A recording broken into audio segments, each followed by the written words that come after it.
Italy taught me patience and passion, and how to slow down and enjoy a good espresso. But Thailand, it's teaching me peace.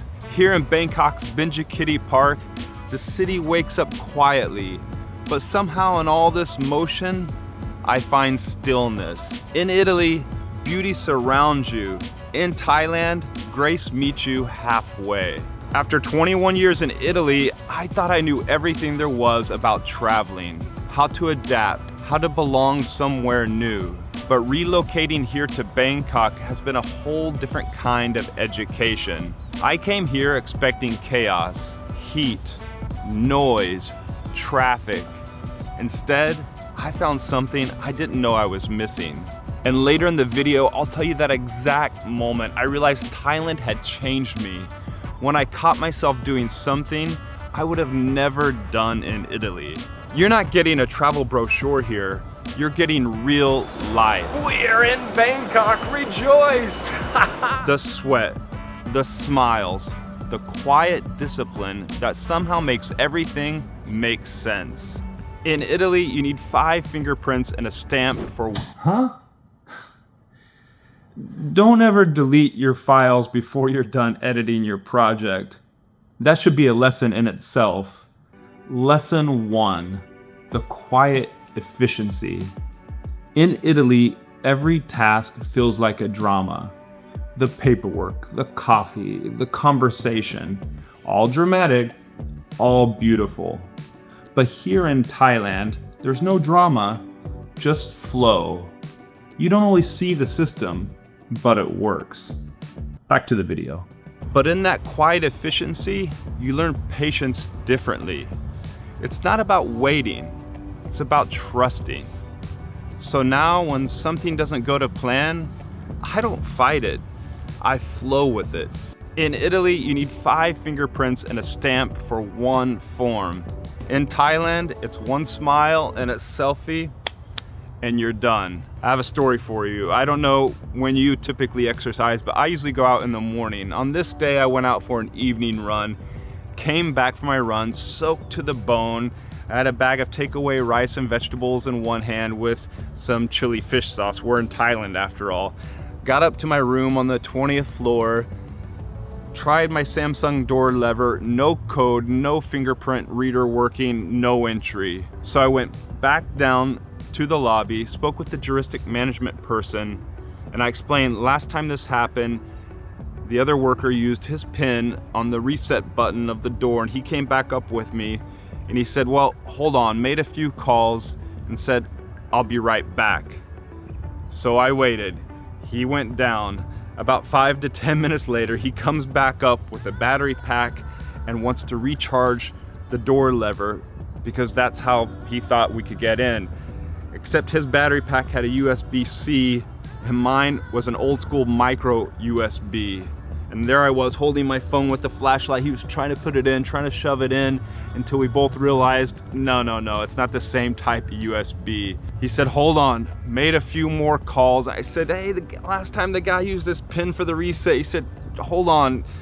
After a few more calls, he said, I'll be right back. So at that point, I just sighed. I sat down there on the floor, opened up my cold rice, poured on the chili fish sauce, and just began to eat. And in that moment, I realized this is Thailand.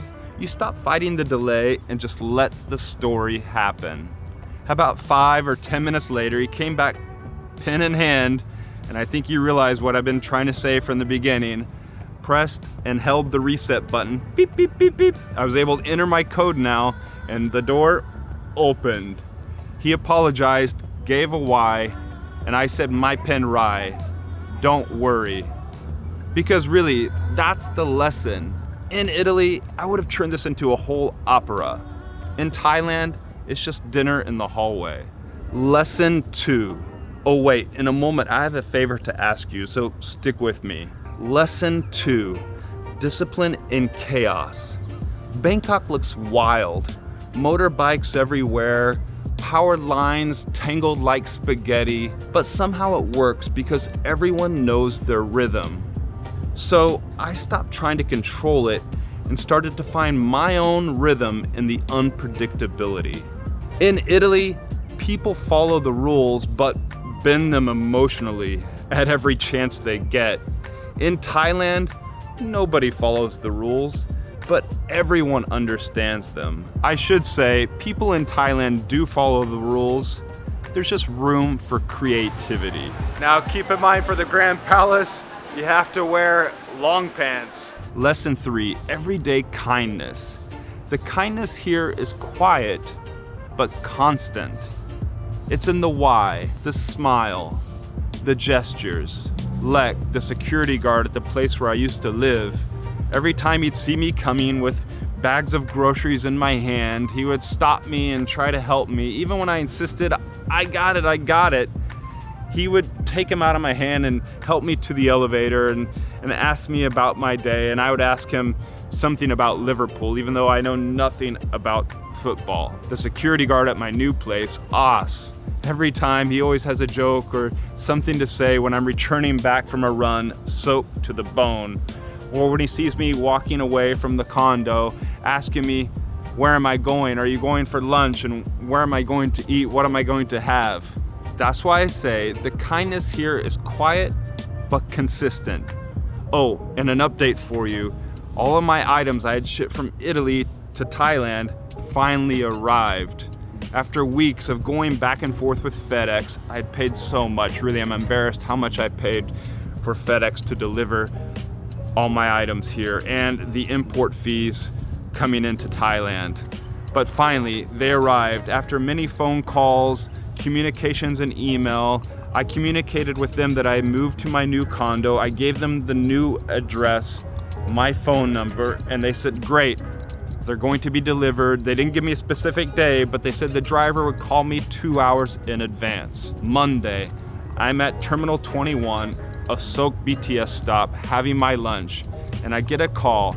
It's Nan from the building where I used to live. Sweet Nan saying, Kun Ron, FedEx is here with 2 pallets ready to be delivered. I'm like, what? And I nearly choked on my rice.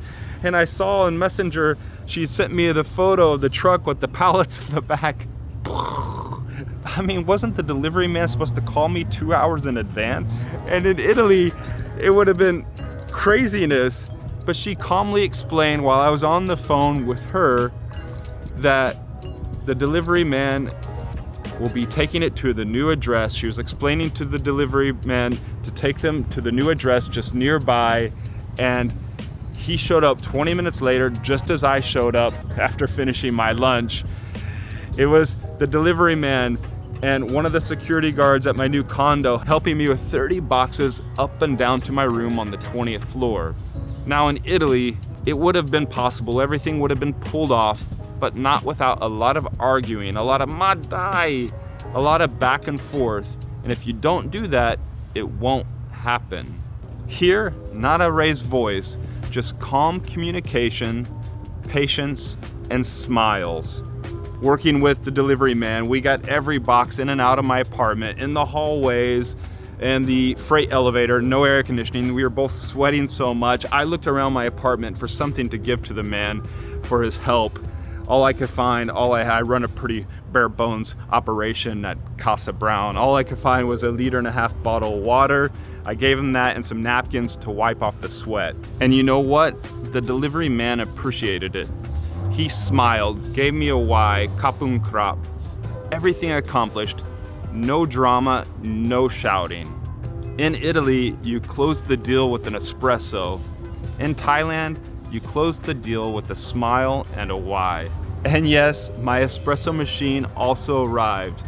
And now I think it's fair to say it has more than just sentimental value. Lesson 4, letting go of perfection. Italy celebrates perfection, the perfect espresso, the perfect design, the perfect lighting. But Thailand celebrates effort, the doing, not the outcome. So you stop chasing perfection and just start showing up, messy and comfortable. The other day I was meeting my friend and she laughed at me when I showed up, sweaty, and just crazy because I'd spent 30 minutes on the back of a motorbike taxi through Bangkok traffic. She said, "Why didn't you just take the SkyTrain BTS and connect in the MRT? It would have been a bit longer, but you would have been in the air conditioning and comfortable." As it was, I was in traffic in a haze of motorbike fumes, and well, lesson learned. Italy celebrates the flawless.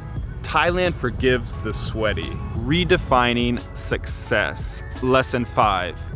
Italy taught me that success is mastery, heritage, craft, tradition. But Thailand is teaching me that success can simply be peace.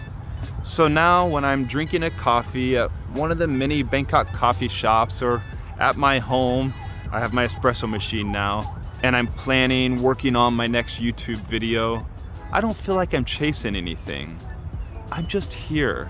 Oh, and something I noticed in Southeast Asia over the years, also in Thailand, what I picked up is that they actually love YouTubers. They love people making content, filming the countryside, their food, and that's quite different than in Italy, where many times I was asked to leave a location or not to film because of someone's privacy. In Europe and in Italy in general, they don't seem to like YouTubers, content creators, and that's a lot different than what you're gonna find here in Thailand, the land of smiles. Italy inspires the eyes. Thailand restores the nerves. Do you remember earlier I said there was that moment I realized Thailand had changed me? What was this? It was around 7 o'clock early one morning. I was coming back from a run. I had run loops here in Benjikiti Park. I was soaked to the bone. I was going up the Sukhumvit and I saw this monk there in his orange robe and he was saying something to me. I could tell he was saying something about how I was so sweaty and hot. I laughed, I smiled, I gave a why, and I kept running. It was that moment, that quiet grace. That's Thailand. That favor I have to ask of you, well, it's this. If you're enjoying this video and want to support me, click the thumbs up. It means so much. Also, if you're not yet subscribed, click the subscribe button while you're down there. That way you're not going to miss out on any of my upcoming videos. Also, I have a free regular email newsletter with travel tips and hacks and stories from the road, from me to you. To sign up, there's a link in the description. Thank you. We talked about how Thailand teaches patience, kindness, rhythm, lessons you don't find in guidebooks. But the biggest question is, once you find peace in a place like this, can you ever really leave it? So click here to watch. Don't move to Thailand until you know this. It's the reality check before the reflection. It's the one that shows you what it really takes to earn the peace that we just spoke about. See you there.